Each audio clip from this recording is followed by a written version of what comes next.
I'm Ambrose Kambach, founder and president of Micro CFO. This video, The Colors of Cash, is part of Micro CFO's Owning Your Numbers video series available on our website and our YouTube channel to help you, the small business owner, better manage your business. The success of a small business is dependent upon what the owner is willing to do and what the owner is unwilling to do. If you're willing to make changes, those changes are going to require cash. So where are you going to find your next round of cash? Will you take out a new SBA loan? Will you draw against your bank line of credit? Or will you draw against your own home equity line of credit? Take home point number one. Regardless of where the cash in your business bank account comes from, not all cash is green. So if not all cash is green, then what color is it? And why do the colors of cash matter? So there's purple, red, blue, orange, and yes, green cash. And that cash is flowing in and out of your bank account. The tough part is it's all intermingled in your checking account. And each dollar that you bring into your business checking account retains the color of its origin. And you have to deal with those colors until the money is repaid. Before we discuss the colors of cash, let's talk about what makes the different colors of cash. Most of the cash that passes through your bank account comes with some strings attached. The types of strings define the color that's attached to the cash. The strings are determined by who controls when the cash has to be repaid. If it's loaned for a purpose, it's purple purpose cash. If it comes from a customer, it might be red return cash. If it's borrowed from the bank, it's most likely blue bank cash. If it's your cash, it's definitely equity orange cash. And finally, if it's been repaid and earned, it might be good to go green cash, but maybe not. So let's explore the 5 colors of cash, their sources and their strengths. First, purple purpose cash. A good example of this would be insurance proceeds given to you for the purpose of, let's say, rebuilding a building that's burned down. If you dump that into your main business checking account without the proper color of cash, it'll get used for all other things. Another example would be long-term debt given to you by the bank for a particular purpose, like to buy a truck or a particular piece of equipment. Typically, you never touch that cash. It goes straight from the bank to the vendor. But you still need to track it so that you know how much you still owe. The second color of cash is red return cash, because when a customer pulls on the string, you have to return it. An example of that would be a damage deposit. Another example would be a refundable down payment. It still belongs to the customer. It's been provided to you so you can use it ahead of time to reduce your cash needs, but you must return it to the customer if the transaction does not complete. So, take home point number 2. Carefully track your customer red return cash and don't live off of it. The third color of cash, blue bank cash. This is the color that gets abused the most by business owners. There are a couple of different types of blue bank cash, principally known as lines of credit. The first one is a simple cash availability line of credit. It's a lighter shade of blue bank cash. You just simply can pull up to a predefined amount anytime you want to by phone or internet and have instant access to the cash. The real question is there a personal guarantee involved? And the answer is most likely. The second type of line of credit is a borrowing-based certificate line of credit. It's just a slightly deeper shade of blue bank cash. Typically, it's secured by accounts receivable or inventory with a personal guarantee also. The cash availability is the lesser of a predetermined amount, say $1 million, or the sum of the covered collateral, like 85% of your AR under 90 days plus 75% of your inventory on hand. So for each borrowing-based certificate cycle, either monthly, quarterly, annually, you run a quick calculation and you send it to the bank. If your current draw on the line of credit has exceeded either that $1 million max or typically the smaller amount that you just calculated, the bank will insist that you find cash right now to cover the excess.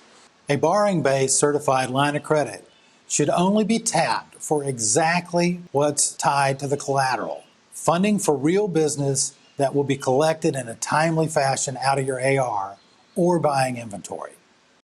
Now let's talk about color of cash number 4, equity orange cash. This is the risk capital. There's no set time frame to pay it back. This is the cash contributed into your business. It's somebody's hard-earned cash. Or you could be funding off of your home equity line of credit. Home equity line of credit is very advantageous terms when you stop and think about it. Typically, it's interest only at a variable, reasonable rate, and the terms are quite long. They can be 15 or 20 years, trumped by when you sell the house. People are also very cautious and less likely to pull against their home equity line of credit. So if you're using it, make sure you use it right and think carefully about what goes on your business line of credit versus your home equity line of credit. The color of cash number 5 is good to go green cash. It's the hardest one to spot. Think of good to go green cash as no strings attached cash. You've done everything you were supposed to do to earn it. It's yours. Nobody has any expectations on it, and you do not need the cash in the near future. Good to go green cash is your excess cash. That means your AP is current, your debts are paid up currently, you have a cushion of cash in the bank, and your future prospects look fine.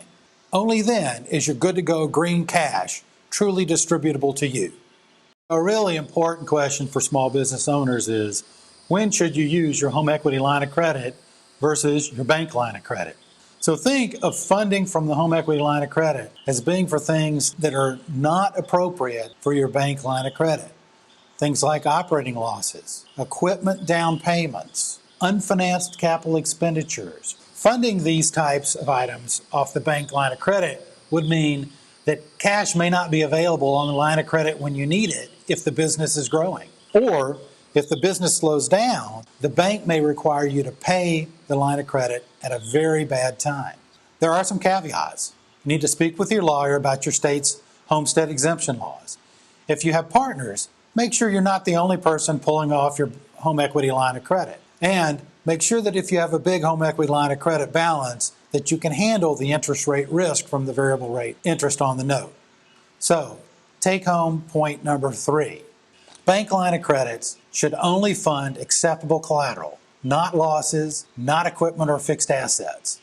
Home equity line of credits can be used for funding startup expenses, losses, and other long-term needs. Do not confuse the two of them. Now that you understand the colors of cash, let's talk about how to track them. There are 2 different ways to track them, one easy and one harder. The easier one is to track them in your accounting system in the liability section. As an example, you track customer advance payments, the exact number of your outstanding customer payments. This is customer red return cash. If it's intended to fund special inventory, then it should roughly equal that. Another example would be a line of credit. This is blue bank cash. If you have a simple cash availability line of credit, keep your own running tally. Do the math. And don't let your line of credit balance exceed your rough calculation. If you have a borrowing-based certified line of credit, don't just send the calculation to the bank every month. If you've drawn more than the borrowing-based calculation, then you're probably financing more than just your AR and your inventory, and you're going to wind up being short of cash if your company grows. The harder way to track the colors of cash is in the asset section of your accounting system.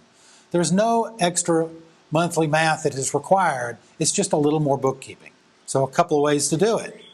There's a phantom bank account. You can do this in QuickBooks and other accounting systems. Or you can set up separate actual bank accounts at the bank. You do it at the bank, you do it in your accounting system. This is easy for single large source transactions like insurance proceeds or PPP funds, but it might get cumbersome for ongoing activities. Third way to track it is to run a side reserve calculation. Keep a running transacting listing in Excel of the daily transactions and balance at the bank, less your not so green cash. That results in your good to go green cash.